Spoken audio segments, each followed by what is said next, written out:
Welcome to this lecture on hormonal secretion disorders. Have you ever wondered how your body perfectly regulates your heart rate, your growth, and your metabolism without you even thinking about it? It does this through a highly complex chemical messaging system. Today, we are going to explore what happens when this delicate system breaks down, causing the body to either overwork or shut down. We will build our understanding from the ground up, looking at both the biology and the mathematics behind these critical conditions. Now that we know what we are studying, let us start with a simple analogy to understand how the endocrine system functions. Imagine you are driving a car on a busy highway. The accelerator pedal controls how fast you go, and the brakes slow you down to keep you safe. Your body's endocrine system works exactly the same way. It uses chemical messengers, called hormones, as the pedals to control your internal organs. If the accelerator gets stuck, the car goes dangerously fast. This is exactly like having too much hormone in your body. Conversely, if the accelerator is broken and cannot be pressed, the car barely moves, which is like having too little hormone. Hormonal secretion disorders happen when this delicate balance is lost. Building on our car analogy, let us look at the formal medical definitions of these imbalances.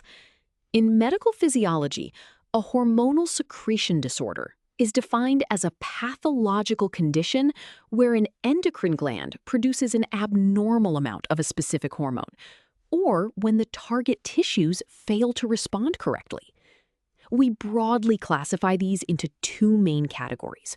First is hypersecretion, which means excessive production of the hormone. Second is hyposecretion, meaning insufficient production. Sometimes the gland itself is perfectly healthy and producing the right amount, but the receptors on the target cells are mutated or blocked. We call this condition hormone resistance.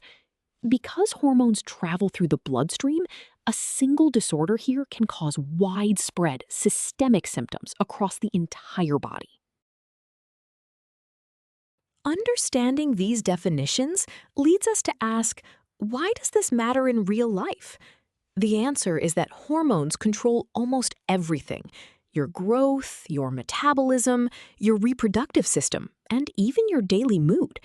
For example, if a child experiences a hyposecretion of growth hormone, they may suffer from severely stunted growth. On the other hand, hypersecretion of that same hormone can lead to a condition called gigantism. In adults, one of the most common disorders is diabetes mellitus, which occurs when the pancreas fails to secrete enough insulin. This affects millions of people worldwide. Without a deep understanding of these mechanisms, doctors would not be able to diagnose the root cause of a patient's suffering or prescribe life-saving treatments. To truly understand how these disorders affect the body, we must move from biology to the mathematics of how hormone levels are maintained. The amount of hormones circulating in your blood is not just about how much is produced, but also about how fast your body destroys it. This brings us to a simple but powerful physiological equation: C equals S divided by K. Conceptually, this represents a balance. The variable C represents the steady state concentration of the hormone in the blood, measured in micrograms per liter. The variable S is the secretion rate by the gland, measured in micrograms per day. Finally, K is the metabolic clearance rate, which is how fast the liver and kidneys remove the hormone, measured in liters per day. If secretion increases while clearance stays the same, concentration dangerously rises. Now that we have our formula, let us see this with a concrete example involving hyperthyroidism. A patient is suspected of having an overactive thyroid gland. First, we must establish a baseline. We are given that in a healthy individual, the thyroid secretes thyroxine at a rate of 80 micrograms per day, and the body clears it at a rate of 10 liters per day. We need to find the healthy concentration. We chose our concentration formula because it directly links these variables. By dividing the normal secretion rate of 80 by the normal clearance rate of 10, we calculate a healthy baseline concentration of 8 micrograms per liter. This is the ideal target level that the body naturally tries to maintain for normal metabolism. Having established the healthy baseline, we can now evaluate the patient's lab results. The patient has a highly elevated thyroxine secretion rate of 240 micrograms per day, while their clearance rate remains normal at 10 liters per day. We apply the exact same formula to find their circulating blood concentration. Dividing 240 by 10 gives us a concentration of 24 micrograms per liter. Because the clearance rate did not increase to match the high secretion, the hormone simply builds up. Physically, this means the patient has exactly 3 times the normal amount of hormone in their blood. This massive mathematical increase confirms a severe case of hypersecretion, explaining symptoms like a dangerously rapid heart rate and severe anxiety. This diagnostic process leads us to an important question. How do we fix a deficiency? When a patient has hyposecretion, we must provide artificial hormones. The formula for this is dose equals C times K minus the natural secretion rate.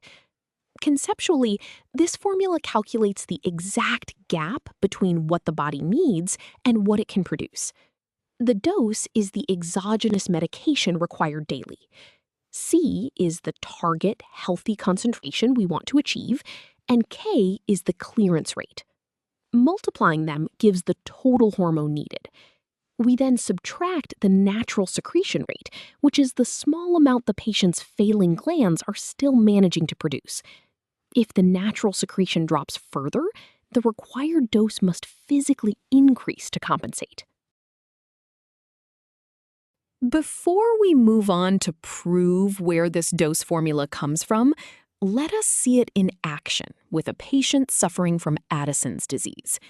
We are given that their adrenal glands are failing, producing a natural cortisol secretion rate of only 4 milligrams per day. The healthy concentration is 1.5 milligrams per liter, and the clearance rate is 12 liters per day. We are asked to find the daily pill dose. We use our replacement formula, plugging in 1.5 for C and 12 for K. Multiplying these gives 18, which is the total daily requirement. Subtracting the patient's natural production of 4 leaves us with 14. Physically, this means the patient requires exactly 14 milligrams of artificial cortisol every day to eliminate their dangerous fatigue. Now that we have successfully used this formula to treat a patient, let us understand exactly where it comes from. We're going to derive the hormone replacement formula using basic algebra. This first chunk of the proof sets out to find the absolute total amount of hormone the body needs. We start with our foundational physiological equation. C equals the target secretion divided by K. To find the total required secretion, we need to isolate it. By multiplying both sides of the equation by the clearance rate K, we cancel it out on the right side. This leaves us with the target secretion rate equals C times K. The intuition here is simple. The total hormone needed is exactly equal to the desired concentration multiplied by how fast the body clears it. Connecting to our previous step, we now know the total target secretion. This brings us to the final result of our derivation.